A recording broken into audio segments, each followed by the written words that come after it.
और उत्तराखंड से बड़ी खबर आ रही है। आज बंद होंगे केदारनाथ यमुनोत्री धाम के कपाट। सुबह 8:30 बजे बंद होंगे केदारनाथ के कपाट। विधि विधान से बंद होंगे केदारनाथ के कपाट। सुबह केदारनाथ से रवाना होगी बाबा की डोली। 6 महीने तक बंद रहते हैं बाबा केदार के कपाट। दोपहर 12:09 पर बंद होंगे यमुनोत्री के कपाट। 12:33 पर रवाना होगी मां यमुना की डोली। तो बड़ी खबर, आज बाबा केदारनाथ और यमुनोत्री के कपाट बंद हो रहे हैं।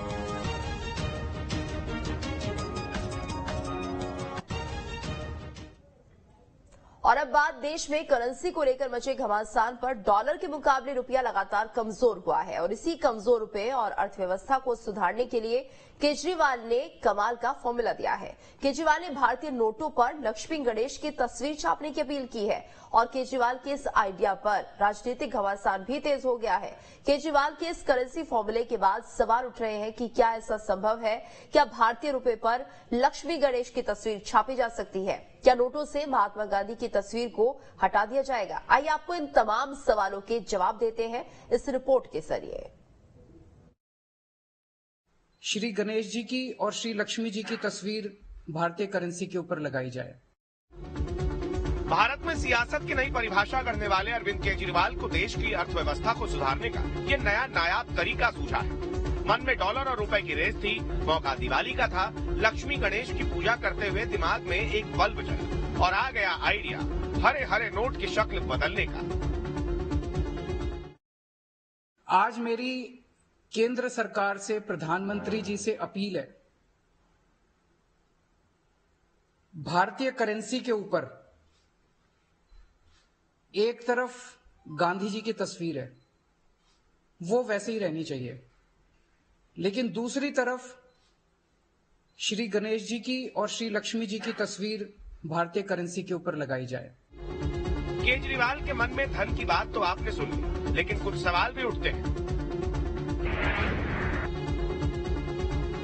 आम आदमी पार्टी की आवाज बनकर सियासत की जमीन तैयार करने वाले अरविंद केजरीवाल का नोट फॉर्मूला और भारत जैसा धर्मनिरपेक्ष देश, क्या सर जी का आइडिया फिट बैठा? आरबीआई एक्ट 1934 के सेक्शन 25 के तहत केंद्रीय बैंक और केंद्र सरकार मिलकर नोट और उस पर तस्वीर छापने का फैसला करती है। इसमें कोई बदलाव करना है तो भी दोनों का संयुक्त पैनल ही इस पर फैसला करता है। भारतीय नोटों पर राष्ट्रपिता महात्मा गांधी की तस्वीर 1969 में छपनी शुरू हुई थी। कई बार महात्मा गांधी की तस्वीर हटाकर देश के दूसरे दिग्गजों की तस्वीर पर चर्चा हुई, लेकिन आरबीआई ने महात्मा गांधी की तस्वीर की जगह किसी और की तस्वीर छापने की चर्चाओं को खारिज कर दिया। तो क्या केजरीवाल आरबीआई को मना पाएंगे, सेक्शन 25 को बदल पाएंगे और अपने मन मुताबिक भगवान गणेश और माता लक्ष्मी को कागज के नोट तक ला पाएंगे? सवाल उठा, क्या केजरीवाल के इस आइडिया के पीछे पॉलिटिकल पंच है? देश की इकोनॉमी को भगवान भरोसे बचाना कोई नया मंत्र था या राजनीतिक कटाक्ष? यही वजह थी कि बुधवार सुबह तकरीबन 11:30 बजे केजरीवाल ने अपना आइडिया शेयर किया और 15 मिनट के अंदर बीजेपी ने पूछ लिया डायरेक्ट सवाल। वो कहते हैं लक्ष्मी गणेश जी नोट पे आ जाना चाहिए, जब गुजरात में उन्हीं के प्रदेश के अध्यक्ष कहते कि मंदिर मत जाओ, ये शोषण के घर है। तो आप खुद ही देख सकते हैं कि केजरीवाल जी की राजनीति किन तथ्यों पे आधारित है।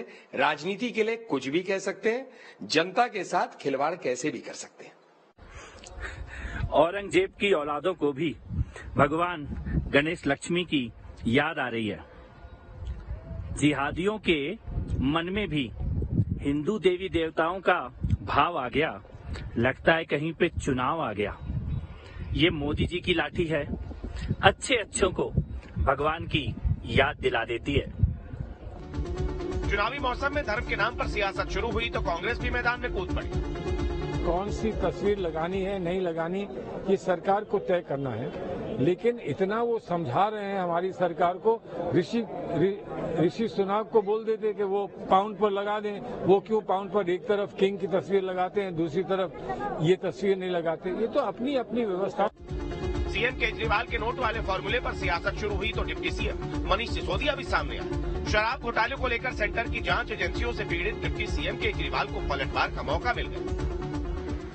भारत की करेंसी पर महालक्ष्मी जी और गणेश जी की तस्वीरें लगाने का विरोध कर रही है। मुझे बहुत आश्चर्य है। भाजपा वालों को देश की आवाज समझनी चाहिए, देश की आस्था समझनी चाहिए। देश की आस्था के साथ में इस तरह से नहीं कहना चाहिए। केजरीवाल ने आइडिया देकर हिंदुत्व का कार्ड तो खेल दिया, लेकिन क्या गणेश और लक्ष्मी के साथ वो हिंदुत्व की पॉलिटिक्स में अपना शेयर निकाल पाएंगे?